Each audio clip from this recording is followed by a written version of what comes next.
Welcome to prime nine insider. నేను రాజు. ఒక పక్క పల్లెల్లో పవన్ కళ్యాణ్ అభివృద్ధి కార్యక్రమాలు చేస్తూ ఉంటే, మరో పక్క నారా లోకేష్ అలాగే చంద్రబాబు నాయుడు ఇద్దరు కూడా ఫారెన్ నుంచి ఇన్వెస్ట్మెంట్లు తీసుకొచ్చేటువంటి ప్రయత్నం చేస్తున్నారు. ఒకరేమో పల్లెల్లో పాలన కంటిన్యూ చేస్తుంటే, మరొకరేమో ఫారెన్ నుంచి ఇన్వెస్ట్మెంట్లు తీసుకొచ్చి రాష్ట్ర అభివృద్ధిలో కీలకంగా మారుతూ ఉన్నారు. చాలా ముచ్చటగా ఉంది పరిపాలన చూస్తూ ఉంటే. ఎందుకు ముచ్చటగా ఉంది అంటున్నానంటే, వాళ్ళేమో ఇన్వెస్ట్మెంట్లు తీసుకొచ్చేటువంటి వేటలో తండ్రి కొడుకులు ఉన్నారు. అలాగే పవన్ కళ్యాణ్ గారేమో ఆయన శాఖలతో పాటు రాష్ట్ర పరిపాలన బాధ్యతలను ఆయన చూసుకుంటున్నారు.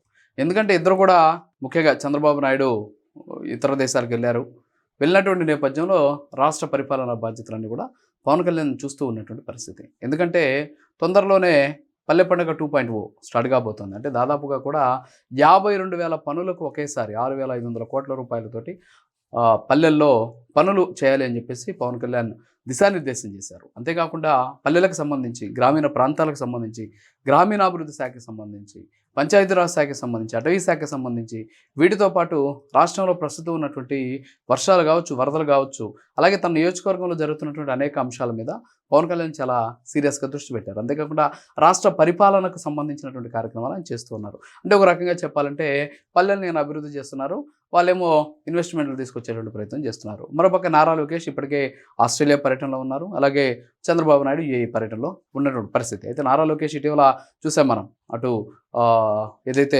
ఆస్ట్రేలియాకి సంబంధించి ముఖ్యంగా క్వాంటమ్కి సంబంధించినటువంటి అంశాలు కావచ్చు, అలాగే క్వాంటమ్ కంప్యూటింగ్ కావచ్చు, అలాగే ఏఐకి సంబంధించినటువంటి రీసెర్చ్ వ్యవహారాలు కావచ్చు, సైబర్ సెక్యూరిటీ వ్యవహారాలు కావచ్చు, అక్కడ ఉన్నటువంటి యూనివర్సిటీస్ తోటి, అంతేకాకుండా చాలామంది కూడా ఆయన భేటీ అవుతున్న పరిస్థితి. దీంతోపాటు యూనివర్సిటీ ఆఫ్ మెల్బోర్న్లో కూడా అక్కడ అనేక రకాలైన అంశాల మీద ఆయన అక్కడ వాళ్ళతో మాట్లాడడం జరిగింది. అలాగే వరల్డ్ క్లాస్ సంబంధించినటువంటి ఆర్కిటెక్చర్ వ్యవహారాలకు సంబంధించి బ్రిస్బేన్లో కూడా ఆయన ఒక సమావేశం నిర్వహించినటువంటి పరిస్థితి. అలాగే మన రొయ్యల్ని ఎగుమతి చేసుకునేందుకు అవసరమైనటువంటి చర్యలో భాగంగా, అంటే దాదాపు 8 సంవత్సరాల తర్వాత మన రొయ్యల్ని ఎగుమతి చేసేందుకు ఆస్ట్రేలియా నుంచి అనుమతులు తీసుకురావడం కావచ్చు, అలాగే అగ్రికల్చర్కి సంబంధించినటువంటి టెక్నాలజీని ఏ విధంగా ఆస్ట్రేలియా వాడుతుంది. సో వీటన్నిటి మీద కూడా అక్కడ ఒక రోడ్ షో లాగా నిర్వహించి పెట్టుబడులను ఆకర్షించడమే కాకుండా అక్కడ ఉన్నటువంటి పరిస్థితులన్నింటినీ కూడా ఎప్పటికప్పుడు ఆయన అధ్యయనం చేసేటువంటి ప్రయత్నం కూడా చేస్తూ ఉన్నారు. సో ఒక రకంగా చెప్పాలంటే ఆంధ్రప్రదేశ్ రాష్ట్రం కేవలం ఒకే ఒకరు మొనోపొలి అనేటటువంటి ఒక పరిస్థితి లేకుండా, అంటే నేనే రాజు నేనే మంత్రి అనేటటువంటి సిచ్యువేషన్లో నుంచి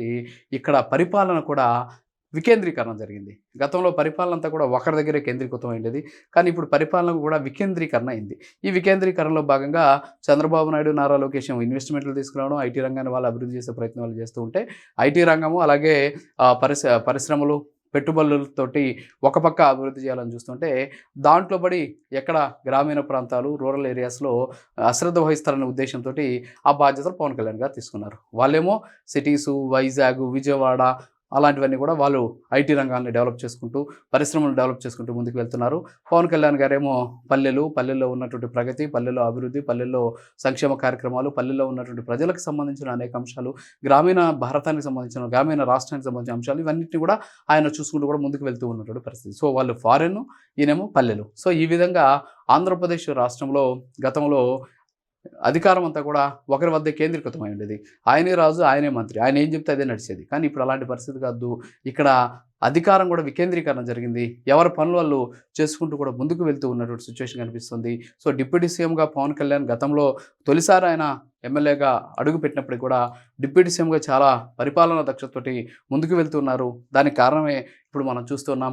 గతంలో చూసాం మనం, చంద్రబాబు నాయుడు టెక్నాలజీ అన్నారు, రైతులు కుదేలైపోయినటువంటి పరిస్థితులు ఉన్నాయనేటువంటి ఆరోపణలు ఉన్నాయి. ఇప్పుడు అలాంటి పరిస్థితి లేదు. దాన్ని ఇక్కడ పూడ్చడానికి పవన్ కళ్యాణ్ ఉన్నారు. వాళ్ళేమో టెక్నాలజీ, హై ఎండ్, అంతేకాకుండా ఉన్నత విద్య, వీటి మీద వాళ్ళు వెళ్తుంటే, గ్రామీణ స్థాయిలో ఉన్నటువంటి రైతులు, రైతు కూలీలు, ఉపాధి హామీ కూలీలు, అలాగే నిరక్షరాస్యులు, సో పల్లెల్లో ఉన్నటువంటి ప్రగతి, పల్లెల్లో ఉన్నటువంటి అభివృద్ధి, ఇవన్నీ కూడా పవన్ కళ్యాణ్ చూసుకుంటూ ముందుకు వెళ్తూ ఉన్నటువంటి పరిస్థితి. సో మొత్తం కూడా బ్యాలెన్స్ చేస్తూ ఉన్నటువంటి సిచ్యువేషన్, అంటే ఇన్బ్యాలెన్స్ నుంచి బ్యాలెన్స్ చేసేటటువంటి దిశగా రాష్ట్రాన్ని తీసుకెళ్లేందుకు ఈ ముగ్గురు కూడా శ్రమిస్తూ ఉన్నటువంటి పరిస్థితి కనిపిస్తుంది. ఇది వాటి ఇన్సైడర్. మరో విషయం మళ్ళీ కలుద్దాం. నమస్కారం.